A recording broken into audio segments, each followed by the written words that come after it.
In this lesson, we'll be talking all about the first derivative test. The first derivative test can be used to determine the intervals for which a function is increasing or decreasing, as well as to identify relative extrema. Brackets are used to write intervals of increasing and decreasing functions. So let's take a look at two basic scenarios. These are both parabolas. If we look at the one on the left, we know that this is f of x equals x squared. We've previously learned how to find critical numbers. We could take, so if we have f of x equals x squared, we could take the derivative of that, which would give us 2x, set that equal to 0, and we could see that a critical number is x equals 0. Now, taking a look at our graph, we can also see that an extrema occurs at x equals 0, and that the graph is basically changing from decreasing to increasing. So looking at this, f of x equals x squared is increasing from 0 to infinity, and it is decreasing from negative infinity to 0. F of x has a minimum at x equals 0 because we could tell the derivative is changing from negative to positive. If we take a look at the picture on the right, now we're looking at f of x equals negative x squared. If I find the derivative here, I am still going to get x equals 0 when I solve for the critical numbers. So again, telling me that the extrema may occur at x equals 0, and we can verify that by looking at the graph. We can see that it's increasing from negative infinity to 0 and decreasing from 0 to infinity. So it has a maximum at x equals 0 because the derivative changes from positive to negative. So when we're looking at a graph, it's easy to tell if the function is increasing or decreasing.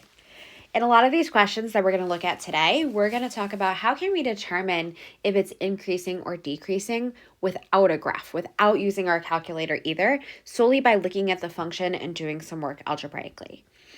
So let's glance at number 1. Given f of x equals negative 2x cubed plus 6x squared minus 3, determine the intervals on which the function is increasing and or decreasing, and we'll justify our answer here. So notice here, by the way, that the domain of this function is all real numbers, so from negative infinity to positive infinity. To start to find intervals of increasing or decreasing, we start by taking the derivative. When I find the derivative of f of x, I get negative 6x squared plus 12x, and we're going to kind of repeat our process from our previous lesson where we find the critical numbers. So I'm going to set this equal to 0. And I'm going to solve algebraically here. I'm going to pull out the negative 6x, and I'll be getting x equals 0 and x equals 2 as our critical numbers.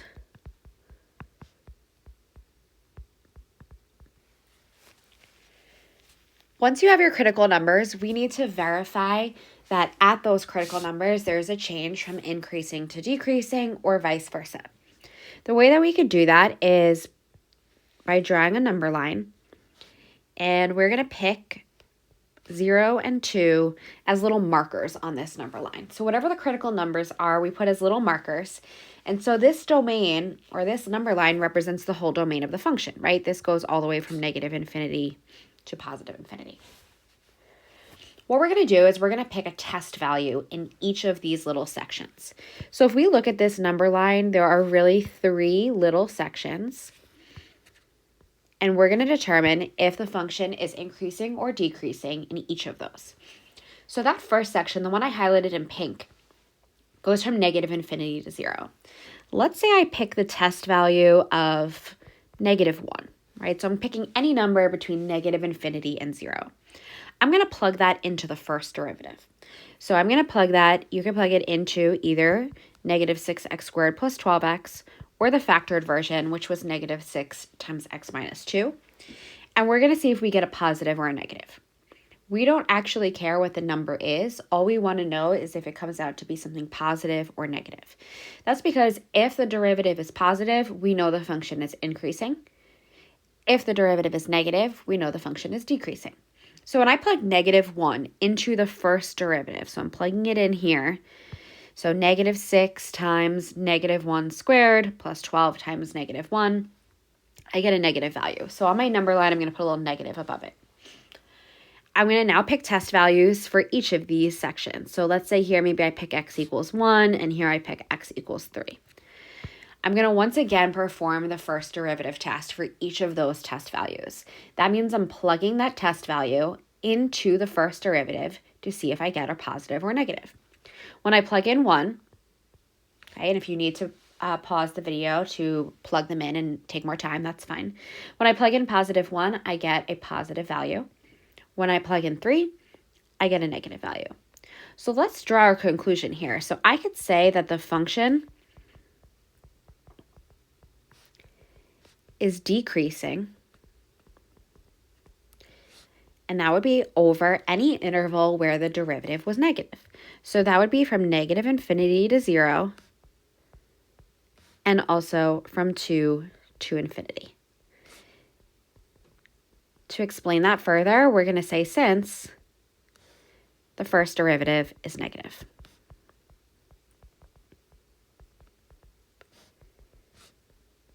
Now we can basically change all of these terms to their opposites here, and we could say the function is increasing over 0 to 2,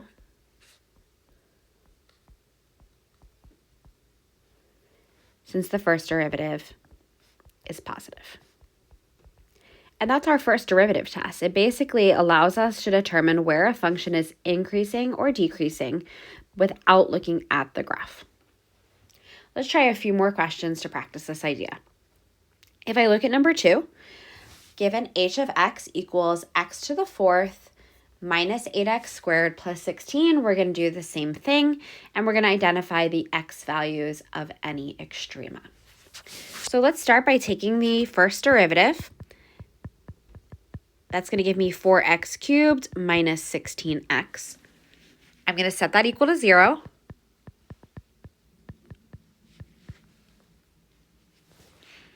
And I'm going to solve this algebraically. So I'm going to pull out 4x. I'll be left with x squared minus 4 in the parentheses. We could factor that further to x plus 2 and x minus 2, since that's the difference of 2 squares. And we're going to end up with 3 critical numbers here. So x equals 0, x equals 2, and x equals positive 2. Just like the previous question, the domain of this function, this polynomial function with an x to the 4th, is all real numbers. So when I go and make my number line, I'm really going from negative infinity to positive infinity. And we're going to use our critical numbers as breakers on our number line, little spots that break up the intervals, break up that whole domain. All right, so now we're going to pick test values for each of these little intervals and plug them into the first derivative to see if we get a positive or negative. So this first range, remember, this really goes from negative infinity, and then all the way at the end here is positive infinity. But that first interval goes from negative infinity to negative 2. So maybe we pick the test value of negative 3. If I plug that into the first derivative, I'm going to get a negative. From negative 2 to 0, maybe negative 1 is the test value that we want to pick. When I plug that in, I'm going to get a positive, and I'm going to continue to do that. So from 0 to 2, let's say I pick 1, I get a negative. From 2 to infinity, let's say I pick 3, I get a positive. Okay. This tells me that the function is increasing over negative 2 to 0 and 2 to infinity, and that it's decreasing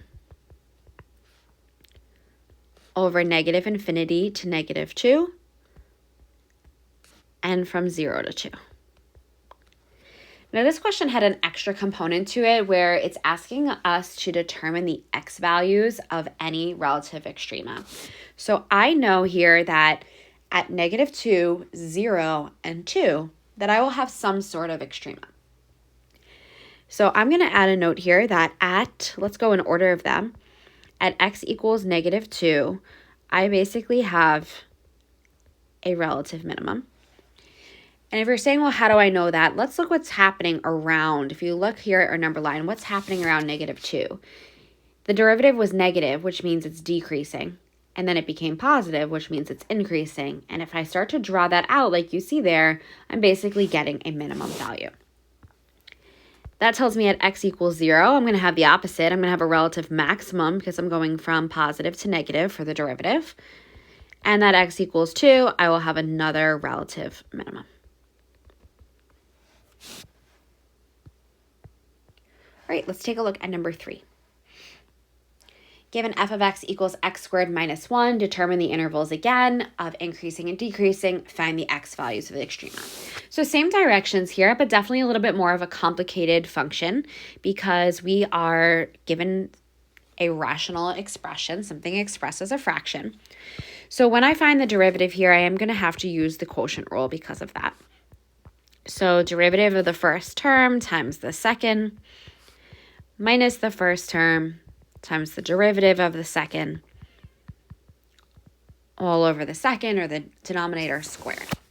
Okay, let's clean this up a little bit. So if I distribute and I combine like terms here, I'm going to skip a few steps, but eventually this will come out to be x squared plus 4x plus 1 all over x plus 2 squared. So again, to do that, I'm distributing the negative out over here, combining like terms. So recall from the previous lesson that critical numbers occur when the derivative is equal to 0, but they also occur when the derivative does not exist, or we have something undefined here. So I'm going to be setting both the numerator and the denominator equal to 0 in order to solve. If I take a look at this first example, x squared plus 4x plus 1 equals 0, I can't factor that, so I'm going to try to complete the square.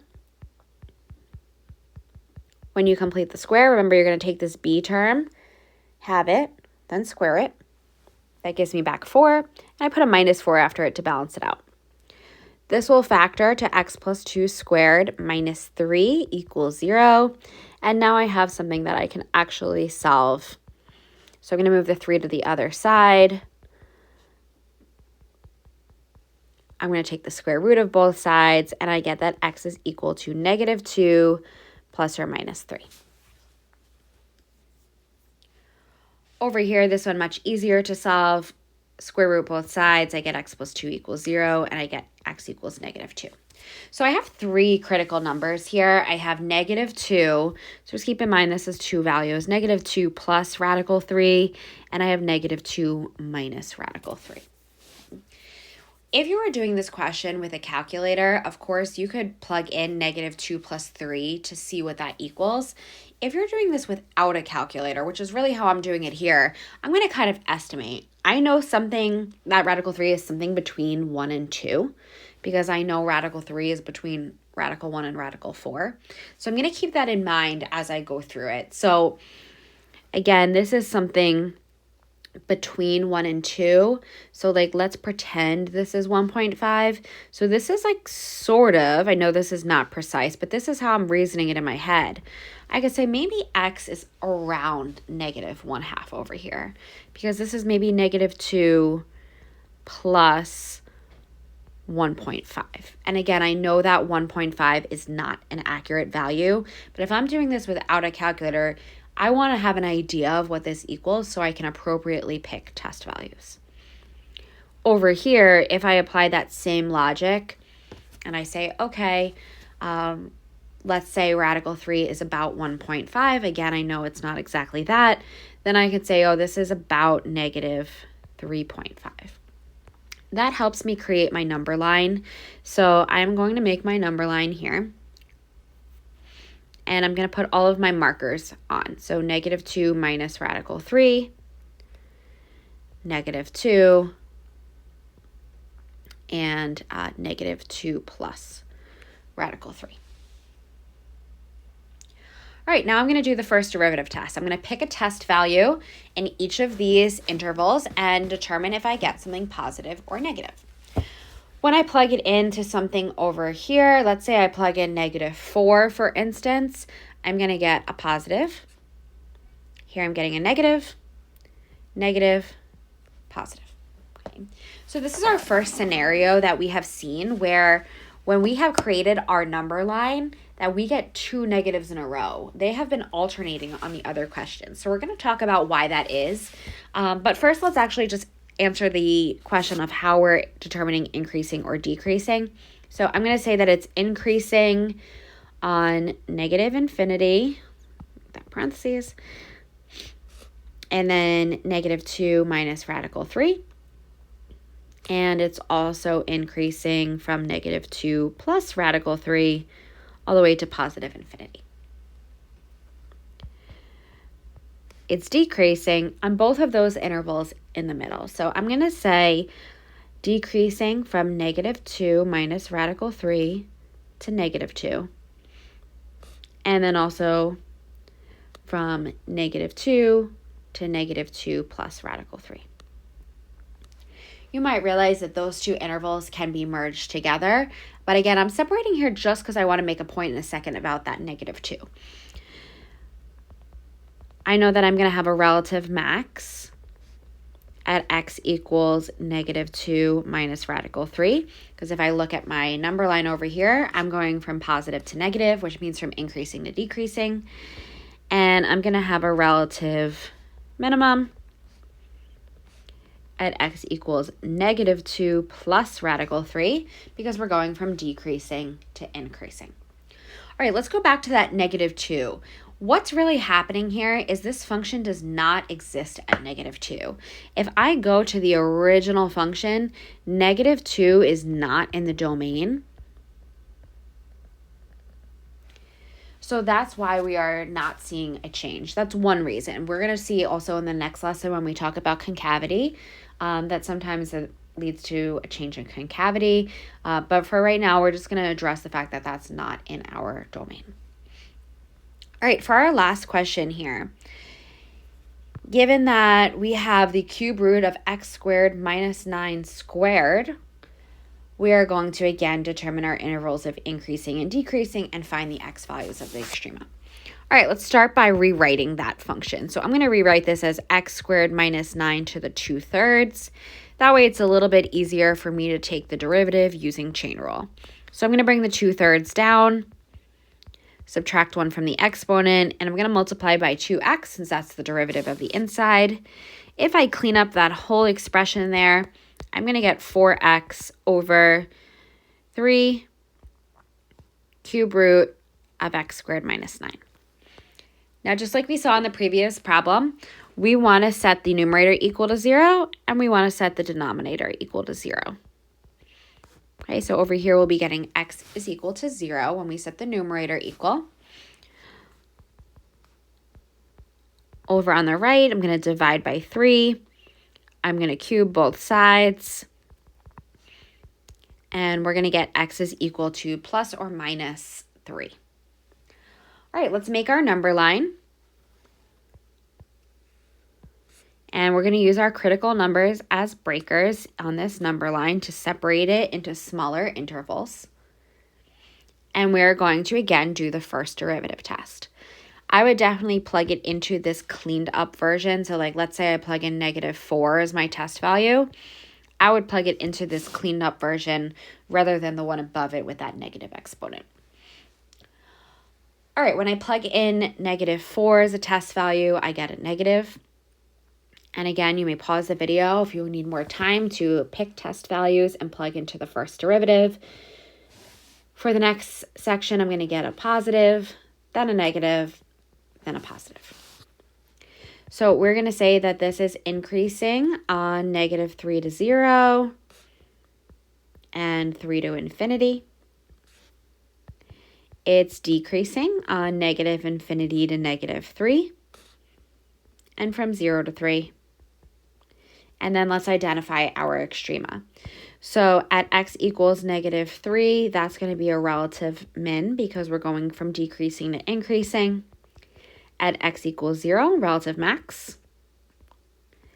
And at x equals 3, we are going to once again have a relative minimum. And now we have successfully identified the x values of the extrema as well as the intervals of increasing and decreasing activity.